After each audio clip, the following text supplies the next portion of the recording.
go. I don't know what the seating arrangements are. I think I'm on at the end. Hi, how are you? Well, it's not like we haven't got a lot to discuss. Oh my word. I suppose I've got to start with you because of what's happened in France over the last 2 weekends with the first round and then the second round. Did Macron's gamble of just suddenly saying we're going to have new elections for the National Assembly work, or has it been a disaster? No, it worked. It worked because you needed two things in French politics, in the French parliament. First, to mobilize the French citizens, because the threat of the extreme right was absolutely real. And from this perspective, I think that the French citizens responded very well.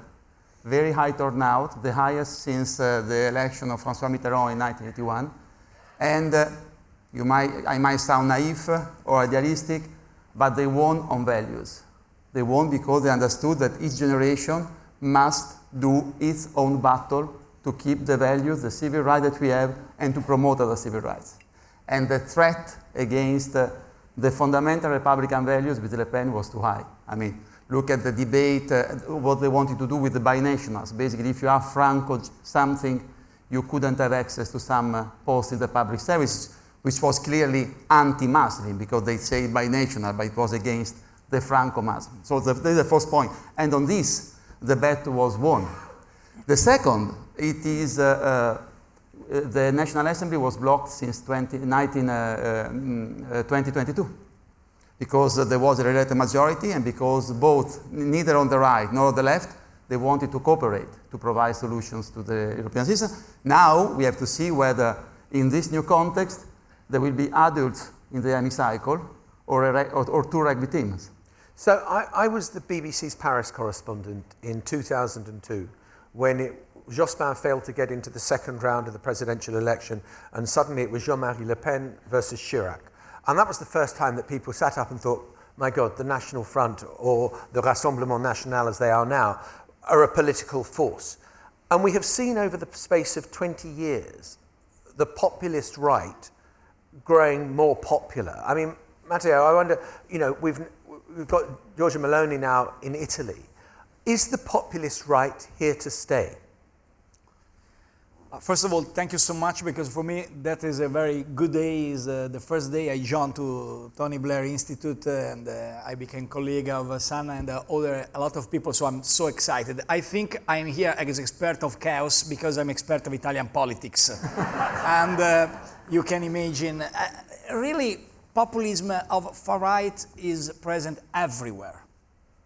Is not only in Italy or in France, is everywhere. Thinking what happen also in your country, and particularly what could happen in the next months in the United States again.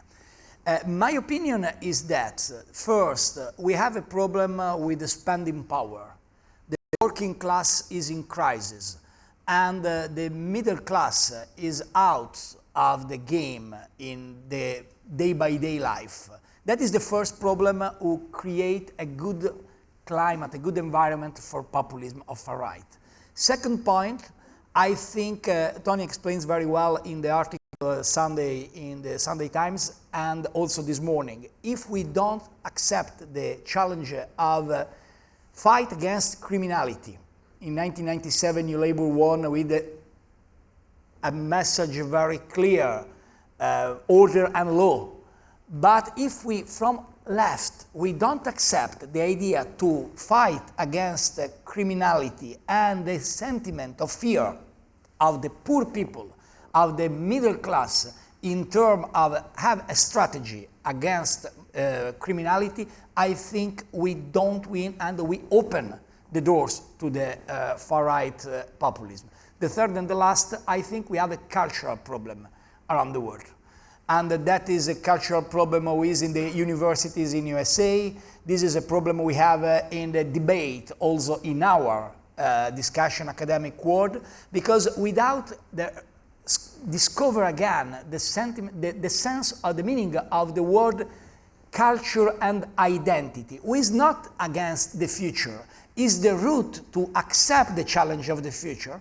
we continue to lose a part of population. So I think the populism of far right is a danger, of course, is a presence very strong inside the countries. You won in UK also because a part of far right voted against conservative. That is very good for the victory of Labour Party, in my humble opinion.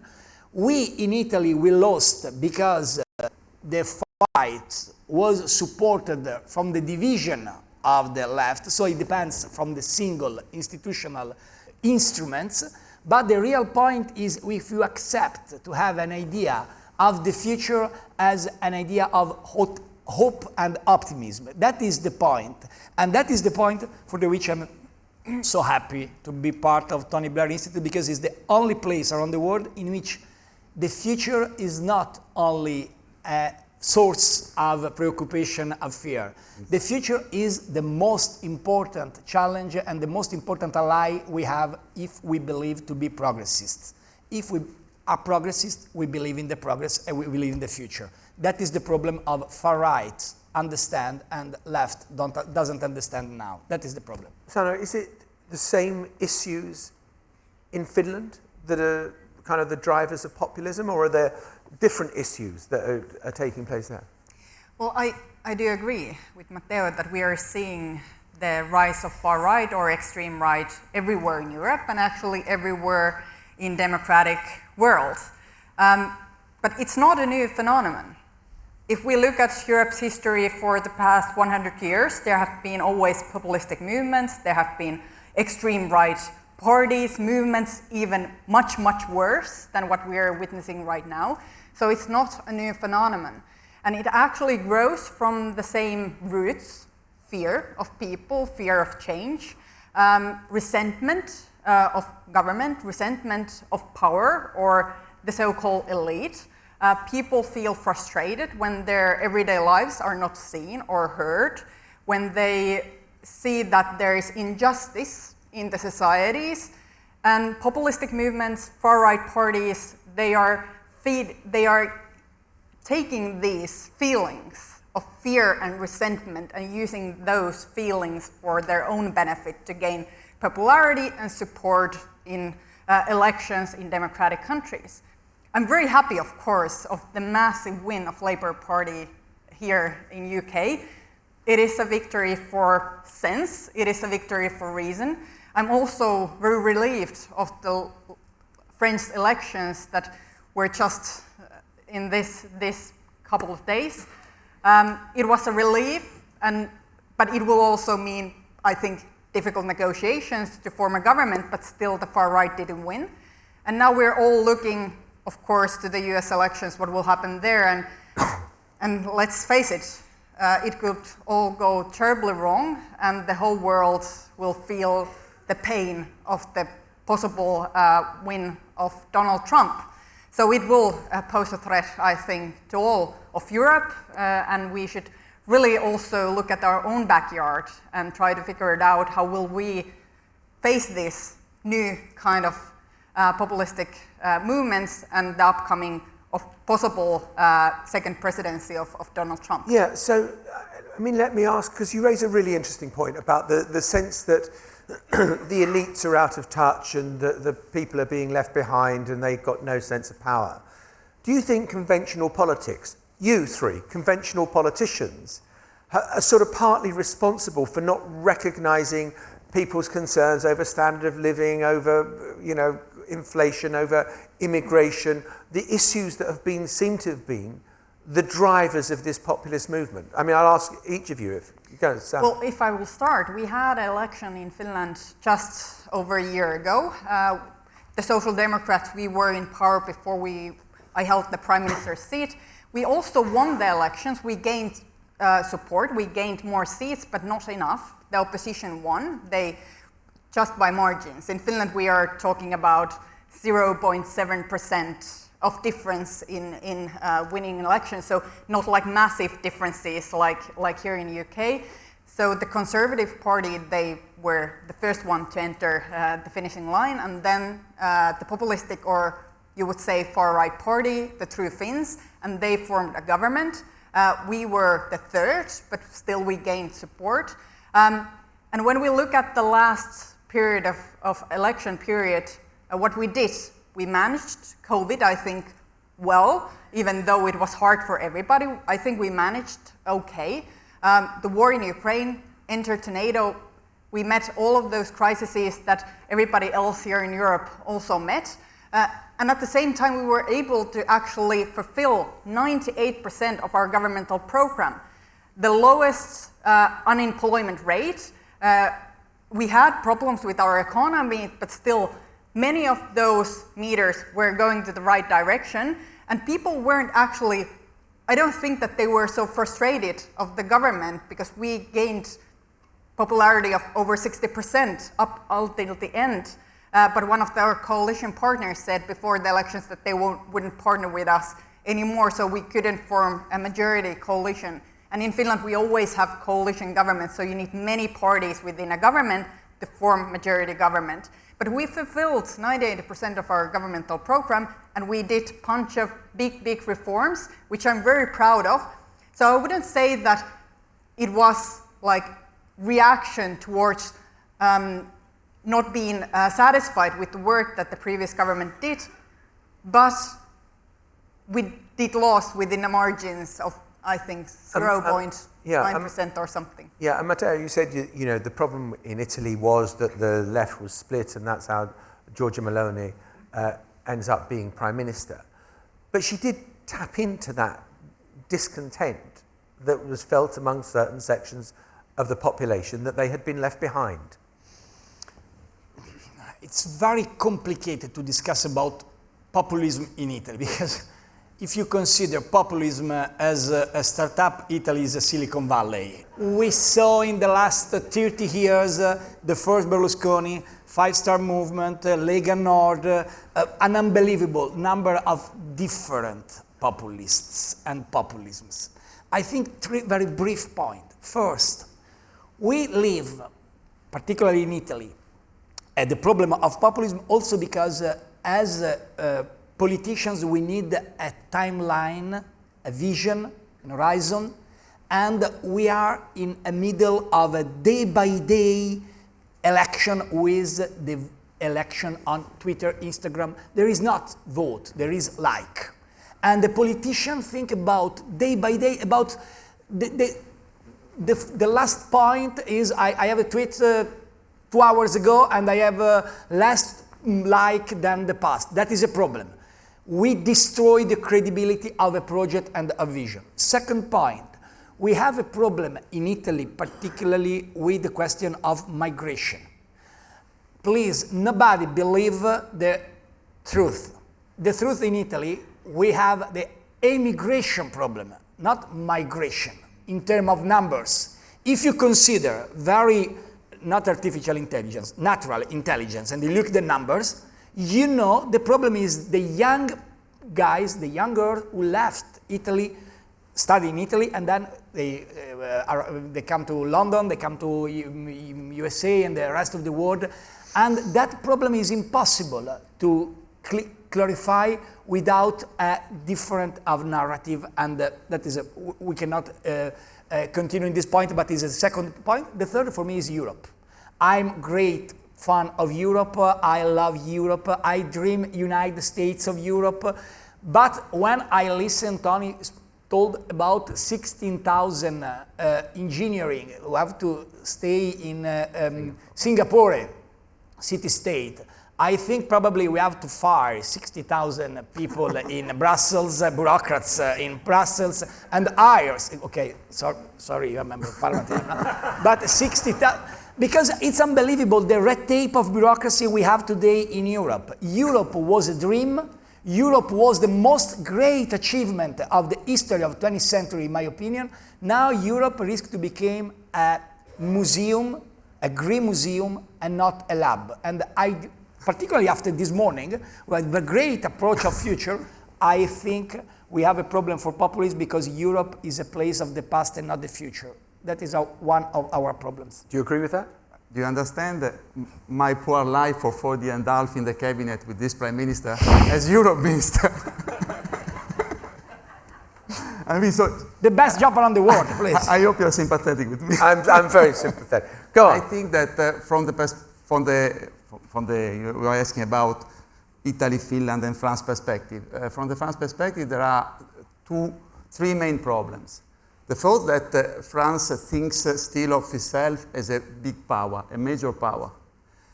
So on certain key issues, the French voter, the French citizens are much more demanding than in other countries. Secondly, there is certainly a strong problem with identity politics. So, I mean, the debate on binational, the debate on the relation between the Republic and Islam, etc. And third, there is a lot of insecurity and anxiety. And to me, the answer is both at national level and European level, because it's a question of empowerment and it's a question of power. Just on identity politics, do yeah. you think that liberal politics, centrist politics, progressive politics, maybe that's the better word for it, has gone along with identity politics too readily and lost sight of bigger issues in the process? I think that we have neglected the real anxiety. And I think that we can start to be heard again by the citizens only if we do not dismiss their anxiety. That they might not be grounded on scientific basis, but they are there. And to answer to this anxiety, you have to empower people. All over this morning, we have talked about future. We talk about artificial intelligence. We talk about green change. We cannot impose this on the ordinary citizens. We must empower them. We must put them in the condition to take fully on board this change. So artificial intelligence, for me, is the biggest opportunity of our era. For most of the citizens, it's something scary because they cannot handle it, because they don't know it. So it is clear that we have to work a lot on vocational training, on education. We cannot leave behind people around artificial intelligence. There is a huge generational gap. I mean, we have to push for artificial intelligence, but we cannot say to those who are 60, 70 years old, well, I mean, you're out. You cannot talk to your public administration anymore. You cannot book a train ticket anymore because you don't know how to handle. So this is something important. This is something that we have neglected. And the Green Deal is the same. I mean, why the populists were so successful in fighting against the Green Deal? But first of all, for some mistake that our dear friend Franz Timmermans made. Okay. But secondly, because we never been clear who is going to pay. Who is going to pay? So I mean, here's the challenge then. Voting for the far right, I mean, 4 million people voted for reform in the UK last Thursday. And it has become normalised that you can do this and it doesn't seem shocking. How do you turn the tide? How do you reinforce the centre? How do you make the argument for progressive politics in an era where we've got the internet, where we've got social media, where we've got Russia trying to stir the pot because they want to see Europe fail as a project? Sana? Well, if we look at Europe or democratic countries, I think the obvious thing is that we are actually lacking leadership. If we look at the world today, we have major issues, we have major problems. Climate change, changing digital environment, new technologies emerging, politicians, and the system don't know how to handle this. We have wars in the world, authoritarian countries are rising their heads and really challenging the rule-based order, democratic countries, and we are lacking leadership. Where are the brave leaders that will take the initiative, that will have the courage to say what they think, that will have the courage to lead, to have... Okay, I lost my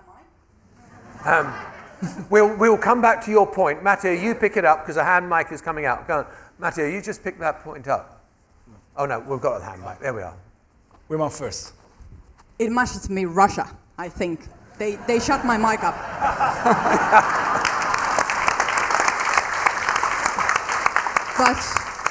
But as I was saying, we're facing era of big challenges of the world. And the world needs leadership. Democratic leadership, liberal leadership, leadership with vision. And I think people would like to vote for that leadership. They would like to vote for that courage. They would like to vote for that vision. But for some reason, maybe because of the reason that Matteo said before, politicians, they're looking on their social media, they're looking likes, they are looking day-to-day basic things and not actually taking their focus on the real matters at hand. And I think that the people, they are just thirsty for real vision and a real strategic analysis of the world and a plan how to fix these major challenging things that we are all facing. And when we look at Europe, I think European Union, it's in trouble because of the reason that you mentioned, but there has also been big things that we have been managed to do. For example, in COVID, it was a big success when we did have the common purchases of the vaccination, when we were able to distribute those vaccinations to our citizens, we were able to solve these problems. And I want to believe that we are also able to solve another problems, but we have to work together. And I think what we also need is a vision for Europe, not for a vision of individual countries, but actually for the whole Europe. How can we work together to solve these challenges that we are facing? For example, the situation in Ukraine. How can we help Ukraine to prevail the war when they are now facing this disaster defending the whole Europe? It is so ghastly that the president of Hungary, the prime minister of Hungary, is visiting Moscow and meeting Putin at the same time when Russia is bombing Children's Hospital. Yeah. Not in the name of Europe. But we need voices to really tackle these problems that we have in Europe, within Europe. And it's an abomination that Orban is even the one that could hold the presidency of European Union. I think we should just have Hungary to let loose on this task and put the next one at hand to lead the presidency in European Council. Okay. It is an abomination. Agreed. Matteo? I think that in my little experience, I became prime minister at 39 years old. When I was 39 years old, the youngest prime minister, the youngest is not important in Italy because the second was Mussolini, so the benchmark is not so good. But when I became prime minister, I remember I tried to give a message of a great optimism about the future.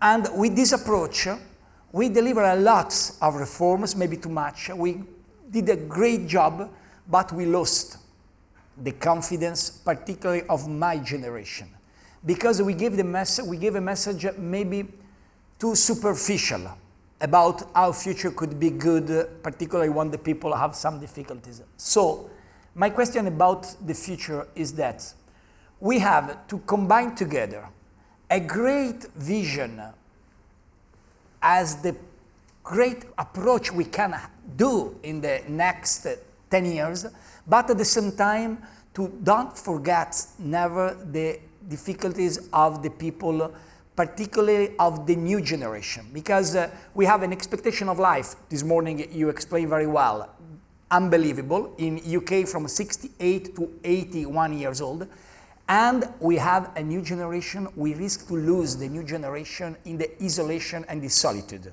So my opinion is we have to give a message of great hope for the future, but at the same time, this great vision has to be a day-by-day plan, a day-by-day execution, a day-by-day capacity to combine together everyone. A very brief word, because we're out of time. Listen, we live in a world where brutal violence is back, where barbarism has become a weapon of war. Look at the children's hospital in Ukraine, and we have to provide ourselves with the real power at European level. Military power, digital power, industrial power. The only answer that we can give, and the only level at which we can provide ourselves with a new politics of power and security is Europe. And by the way, this is an excellent ground of cooperation between Keir Starmer, Emmanuel Macron, and the other EU leaders in the next years. And we have still 3 years to let these two leaders work together. All of you, thank you very much indeed. Great panel, thank you.